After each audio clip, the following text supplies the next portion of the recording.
Ikomiti lezokuphepha komphakathi kusishayamthetho sesifundazwe eGauteng selichomeke amaphoyisa kanye nezinye izinhlaka zezomthetho uphaphe lwegwalagwala ngokuqhubekayo ophenyweni lwesigameko sokudubula esenzeke eReiger Park ngesonto eledlule esedluleke nemphefumulo yamaphoyisa amabili kanye nabantu besifazane ababili.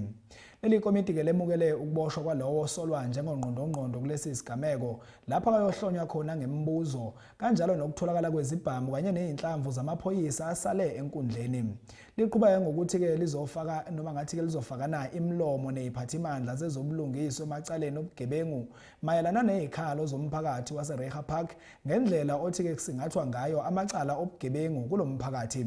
Kanti ke umsolwa bekulindile ukuthi ke evele enkantolo kaMantshi yaseBoksburg namuhla ekseni. Ikomiti yephondo yendlu yowisomthetho yezokhuseleko loluntu iqhwabela izandla isebe lenkonzo yesipolisa yoMzantsi Afrika kunye nezinye iiarhente zogcino umthetho ngenkqubela phambili esele yenziwe kwisiganeko sodubulo saseReiger Park esisube imiphefumlo yamapolisa amabini kuquka nabantu basetyhini ababini. Isithi yamkela inyathelo lokufunyanwa kwemipu emibini nokuba sele kukho umntu ophekwa ngemibuzo. This breakthrough demonstrates the dedication, professionalism and determination of the investigating teams to ensure that those responsible are identified and brought to justice. The recovery of stolen firearms is particularly important not only as evidence in the investigation but also because every firearm recovered prevents the possibility of further violent crimes being committed against innocent members of the public. The committee extends its deepest condolences to the families, friends and colleagues of the deceased.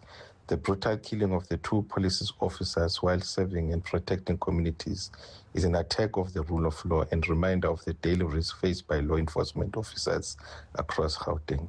While welcoming the progress made by the police, the committee believes that lasting justice requires the entire criminal justice system to function effectively. Communities are increasingly concerned that dangerous and repeat offenders are too often able to return to the street despite serious criminal charges against them.